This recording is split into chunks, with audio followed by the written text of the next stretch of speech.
ओणम की पौराणिक कथा।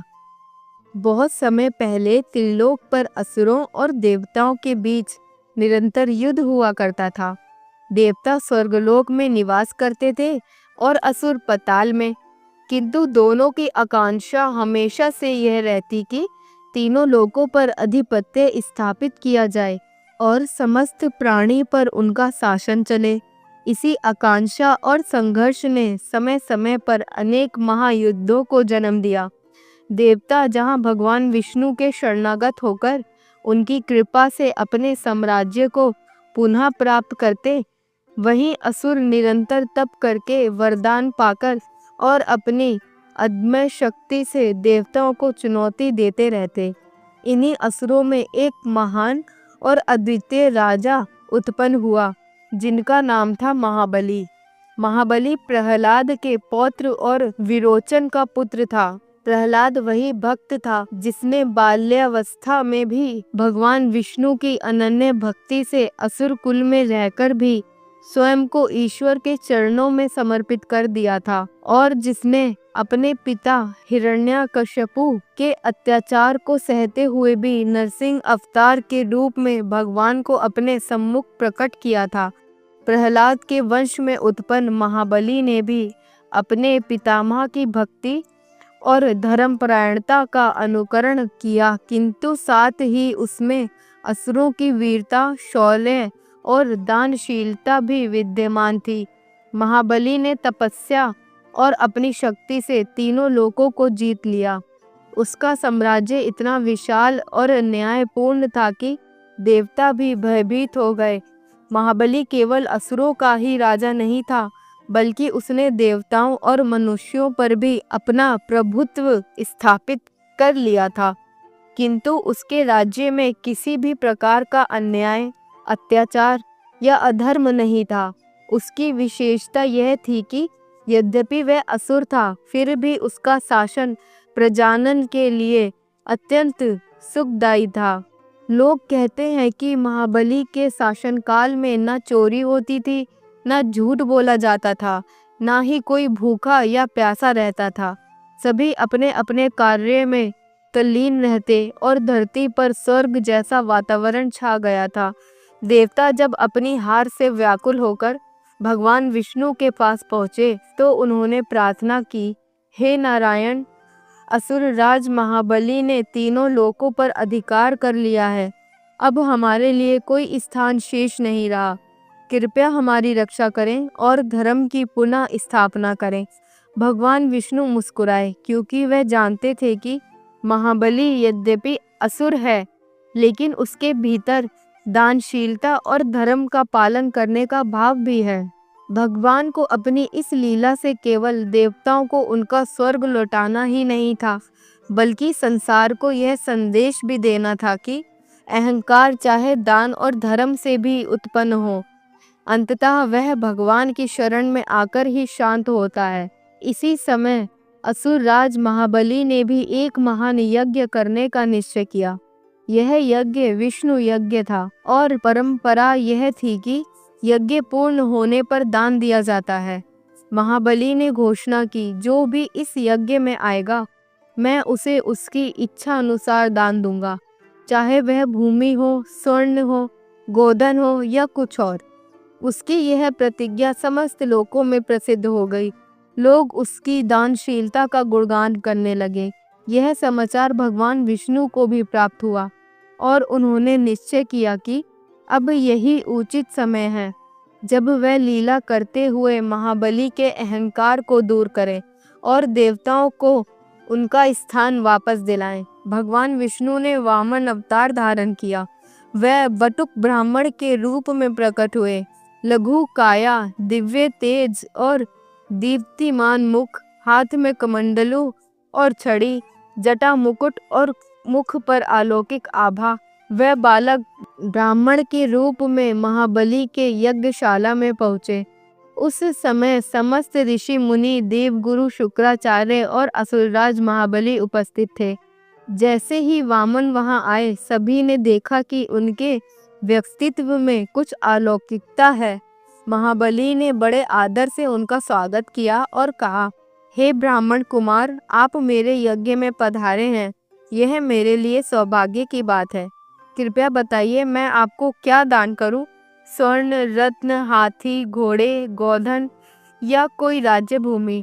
वामन ने कोमल स्वर में उत्तर दिया, राजन, मुझे इन सब की आवश्यकता नहीं, मुझे तो केवल 3 पग भूमि चाहिए। महाबली चकित हुए। उन्होंने सोचा कि यह ब्राह्मण बालक है, शायद इसे रहने के लिए थोड़ी भूमि चाहिए। लेकिन उसकी मांग सुनकर वह हंस पड़े और बोले, बालक, तुम इतने अल्पदर्शी हो, मैं तुम्हें संपूर्ण द्वीप दे सकता हूँ, सोने का पर्वत दे सकता हूँ, किंतु तुम मात्र 3 पग भूमि मांग रहे हो। अच्छा, यदि तुम्हें यही चाहिए तो मैं वचन देता हूँ कि मैं तुम्हें 3 पग भूमि अवश्य दूंगा। तभी देवगुरु शुक्राचार्य ने महाबली को चेतावनी दी, राजन, सावधान रहो, यह कोई साधारण बालक नहीं है, यह स्वयं भगवान विष्णु हैं, जो वामन रूप में आए हैं। इनसे सावधान रहो, वरना तुम्हारा सर्वस्व तुमसे छिन जाएगा। लेकिन महाबली ने कहा, गुरुदेव, यदि यह स्वयं भगवान विष्णु हैं, तो इससे बड़ा सौभाग्य और क्या हो सकता है कि मुझे भगवान को दान देने का अवसर मिला है। मैं अपने वचन से कभी पीछे नहीं हट सकता। दानवीर होकर यदि मैं अपने वचन से पलायन करूं, तो यह मेरे कुल की परंपरा के विरुद्ध होगा। ये कहकर महाबली ने वामन को 3 पग भूमि देने की प्रतिज्ञा कर दी।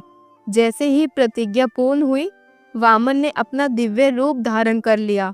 वह विराट रूप धारण करके त्रिलोक्य व्यापी हो गए। उनका एक पग पृथ्वी पर पड़ा और समस्त भूमि नाप ली। दूसरा पग उन्होंने आकाश में रखा और समस्त आकाश मंडल नाप लिया। अब तीसरे पग के लिए कोई स्थान शेष नहीं रहा। वामन ने गर्जना की, राजन, अब बताओ मेरा तीसरा पग कहाँ रखूं? महाबली समझ गए कि यह भगवान विष्णु की लीला है। उन्होंने विनम्र होकर अपना सिर झुका दिया और कहा, भगवान, तीसरा पग आप मेरे सिर पर रख दीजिए। भगवान ने प्रसन्न होकर अपना चरण महाबली के मस्तक पर रख दिया और उसे पाताल लोक भेज दिया।